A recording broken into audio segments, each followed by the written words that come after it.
Social media এমন একটা platform যেখানে যে কেউ রাতারাতি ভাইরাল হয়ে যায় এবং তাদের জীবন সম্পূর্ণরূপে বদলে যায়। Social media changed my life.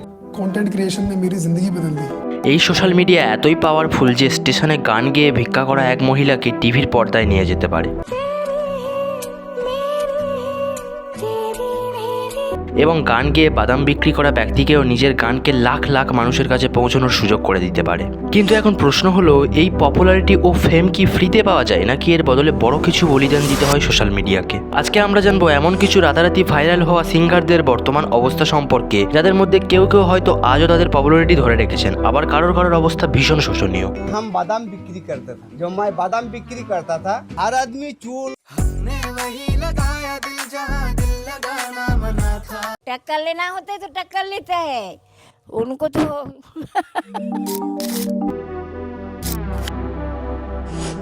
Number 1, Ranu Mondal. Viral হওয়ার আগে এই রানু মণ্ডল অত্যন্ত গরিব ছিলেন এবং কলকাতার নিকটে রানাঘাট স্টেশনে ভিক্ষা করে নিজের পেট চালাতেন। কিন্তু তার ভাগ্য সম্পূর্ণরূপে বদলে যায় তার গাওয়া একটি গানের ফলে। 2019 সালের জুলাই মাসের একদিনের কথা। রানু মণ্ডল স্টেশনতে শিল্পী লতা মঙ্গেশকরের এক প্যার কা নগমা হে গানটি গাইছিলেন।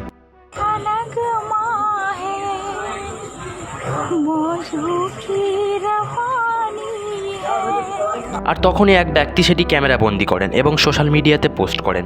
তাৎক্ষণিক মিলিয়নস অফ ভিউ চলে আসে ভিডিওতে, ফলে রাতারাতি ভাইরাল হয়ে যান তিনি। কিন্তু আসল খেলা তো এর পরেই শুরু হয়। বলিউডের মিউজিক ডিরেক্টর হিমেশ রেশমিয়ার নজর কাড়েন তিনি।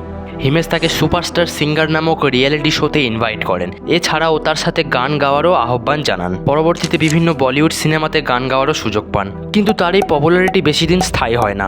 সোশ্যাল মিডিয়াতে তার চেহারা ও মেকআপ প্রভৃতি বিষয় নিয়ে তাকে চরম ট্রোল করা হতে থাকে। এছাড়াও না ছিল তার কাছে প্রফেশনাল গাইডেন্স ও প্রপার ইনস্ট্রুমেন্টাল ম্যানেজমেন্ট। এছাড়াও নিয়মিত মিউজিক প্রজেক্টেরও যথেষ্ট অভাব ছিল। এই সমস্ত কারণে তিনি যেমন রাতারাতি ভাইরাল হয়েছিলেন, তেমনই রাতারাতি সোশ্যাল মিডিয়া থেকে হারিয়ে যান। বর্তমানে তিনি তার রানাঘাটের পরিত্যক্ত জীর্ণ বাড়িতেই থাকেন। লোকালদের মতে তিনি মানসিক সমস্যায় ভুগছেন।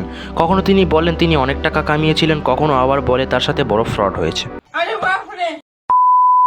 বর্তমানে যে দু একজন ব্যক্তি তার সাথে দেখা করতে আসে, তাদের দেওয়া খাবার ও টাকাই তার শেষ সম্বল। নাম্বার 2, কাচ্চা বাদাম একে ভুবন বাদকার।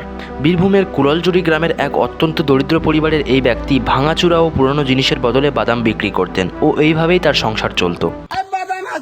माता चिड़ा चुल्ले सीटी गले चूड़ी माला दिए मोबाइल बड़े भांगा दिए बादाम मोबाइल बड़े गुलो 5 টাকা দাম পায়ে তুড়া হাতের বালা। কিন্তু এনার ভাগ্যের চাকা সম্পূর্ণরূপে ঘুরে যায় 2021 সালে। আসলে 2021 সালের নভেম্বর মাসের একদিনে তিনি প্রতিদিনেরই মতো ভাঙাচুরা ও পুরনো জিনিসের বদলে বাদাম বিক্রি করছিলেন গান করে করে, এবং সেই সময় তার এই গানটি রেকর্ড করেন ও সোশ্যাল মিডিয়াতে পোস্ট করেন সেখানকার এক অধিবাসী।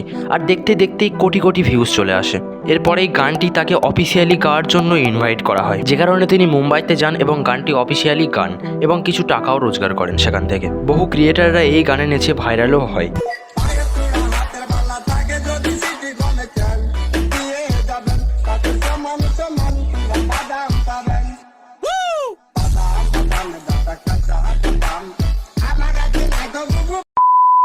তিনিও অনেক ফেম ও পপুলারিটি পান ও বিভিন্ন প্রোগ্রামতেও আহ্বান জানানো হতে থাকে তাকে।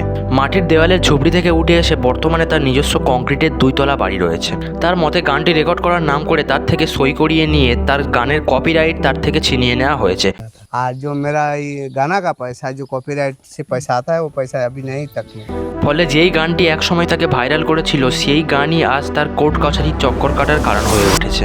নাম্বার 3, মন্ডল ব্রাদার্স একে কৃষ মন্ডল অ্যান্ড কিশোর মন্ডল। এমন দুই ভাই দাদার জুটিদার যারা তাদের র এবং অথেন্টিক সিঙ্গিংয়ের দ্বারা একটা ম্যাসিভ অডিয়েন্স বিল্ড করতে সক্ষম হয় এবং রাতারাতি না হলেও ধীরে ধীরে পপুলারিটি ও ফেমতে ভরে যায় তাদের নাম।